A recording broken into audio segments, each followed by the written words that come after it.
Guys, അപ്പോൾ നമ്മൾ ഇന്ന് ഉണ്ടാക്കാൻ പോകുന്നത് ഒരു ബുക്കാണ് കേട്ടോ. നിങ്ങൾ ഈ കണ്ടില്ലേ ഈ ഒരു ബുക്ക്? ഇത് ഞാൻ എൻ്റെ 3ാം ക്ലാസ്സിലോ 4ാം ക്ലാസ്സിലോ വെച്ച് ഉണ്ടാക്കിയതാണ് കേട്ടോ. 3ലാണ് കേട്ടോ ഞാൻ ഉണ്ടാക്കിയത്. ഇതുപോലത്തെ ഒരുപാട് ബുക്ക് ഞാൻ ഉണ്ടാക്കിയിട്ടുണ്ട് കേട്ടോ. ഒരു 5എണ്ണം 6എണ്ണം ഉണ്ടാക്കിയിട്ടുണ്ട്. ഇത് നമ്മൾ വൈറ്റ് പേപ്പർ വെച്ചാണ് കേട്ടോ ഉണ്ടാക്കിയേക്കുന്നത്. ചാർട്ട് പേപ്പർ എന്നല്ല, വൈറ്റ് പേപ്പർ വെച്ചിട്ടാണ് കേട്ടോ ഉണ്ടാക്കിയേക്കുന്നത്.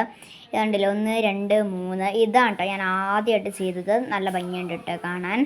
4 5 5 ബുക്കാണ് കേട്ടോ ഞാൻ ചെയ്തിട്ടുള്ളത്. നല്ല ഭംഗിയിലുള്ള 5 ബുക്ക്. ഇതെൻ്റെ ആദ്യത്തെ ബുക്കായിരുന്നു കേട്ടോ. ഞാൻ ഉണ്ടാക്കിയിട്ടുള്ള ആദ്യത്തെ ബുക്ക്. നല്ല ഭംഗിയുള്ള ആദ്യത്തെ ബുക്കായിരുന്നു കേട്ടോ ഞാൻ ഉണ്ടാക്കിയിട്ടുണ്ടായിരുന്നത്. നല്ല ബ്യൂട്ടിഫുൾ ആയിട്ടുള്ളൊരു ബുക്കായിരുന്നു കേട്ടോ. എനിക്ക് ഭയങ്കര മോട്ടിവേഷനായിരുന്നു ഈ ഒരു ബുക്കൊക്കെ ഉണ്ടാക്കിയപ്പോഴത്തേനോ. നല്ല രസമുണ്ടല്ലോ, നല്ല ഭംഗിയുണ്ടല്ലോ എന്നൊക്കെ ഭയങ്കര മോട്ടിവേഷനായിരുന്നു. അങ്ങനെയാണ് ഞാൻ 5എണ്ണം ഉണ്ടാക്കിയത് കേട്ടോ.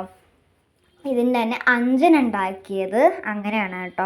അപ്പോൾ നമുക്ക് ഉണ്ടാക്കിയാലോ? ആദ്യം തന്നെ നമുക്ക് വേണ്ടത് 2 വൈറ്റ് പേപ്പറാണ് കേട്ടോ. ഞാൻ അത്യാവശ്യം വലിയ ബുക്കാണ് എടുക്കുന്നത്, അതുകൊണ്ട് കേട്ടോ ഞാൻ 3 പേപ്പർ എടുത്തേക്കണേ. ശരിക്കും 2എണ്ണം മതിയായിരുന്നു കേട്ടോ. ഞാൻ 3 ചുമ്മാ ഒരു എമർജൻസിക്ക് വെച്ചാണ്, 3 ആവശ്യം വന്നില്ല. 2എണ്ണം എടുത്താൽ മതി. ഞാൻ കാണിച്ച പോലെ ആണെങ്കിൽ നിങ്ങൾക്ക് 2എണ്ണം എടുത്താൽ മതി. ഞാൻ പൊതിയാൻ പോകുന്ന പോലെയാണെങ്കിലും ഒരു 2എണ്ണം എടുത്താൽ മതി കേട്ടോ. അതിനേക്കാളും ലാർജ് സൈസാണെങ്കിൽ നിങ്ങൾ കുറച്ച് 3എണ്ണമൊക്കെ എടുക്കേണ്ടി വരും കേട്ടോ.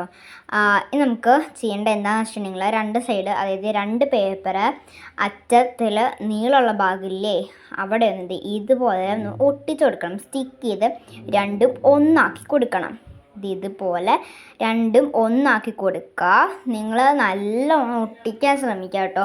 അല്ലെങ്കിൽ നമ്മൾ ഒട്ടിക്കുന്ന സമയത്ത് അത് ഇടയ്ക്കിടയ്ക്ക് വെച്ചിട്ട് പറഞ്ഞു പോകാനുള്ള ചാൻസ് വളരെ കൂടുതലാണ് കേട്ടോ. പിന്നെ നമ്മൾ സാധാരണ ബുക്ക് എടുത്തിട്ട് ബുക്ക് പൊതിയുന്ന പോലെ തന്നെ, നോർമലി ബുക്ക് പൊതിയുന്ന പോലെ തന്നെ ഇതുപോലെ തന്നെ ഒന്ന് ചെയ്ത് കൊടുക്കുക കേട്ടോ.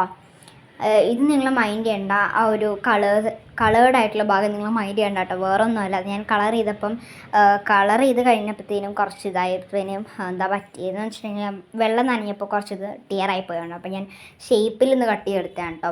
പിന്നെ നമ്മുടെ ബുക്ക് ഇതുപോലെ നല്ലപോലെ കവർ ചെയ്ത് എടുത്തിട്ടുണ്ട് കേട്ടോ. എൻ്റെ സാധാ നോട്ട്ബുക്ക് എനിക്ക് പുതിയ വലിയ ഐഡിയ ഒന്നുമില്ല.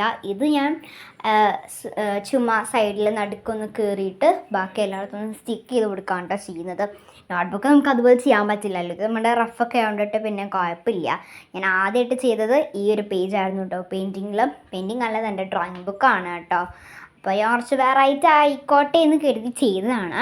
പിന്നെ നമുക്ക് ഇഷ്ടമുള്ള പോലെ ഡെക്കറേഷനൊക്കെ ഒന്ന് ചെയ്ത് കൊടുക്കാം കേട്ടോ. ഞാൻ ഇതുപോലെ കുറച്ച് ഡെക്കറേറ്റൊക്കെ ചെയ്ത് നല്ല അടിപൊളിയാക്കി കുട്ടപ്പനായിട്ട് എടുത്തിട്ടുണ്ട് കേട്ടോ. നല്ല ഭംഗിയുണ്ട്.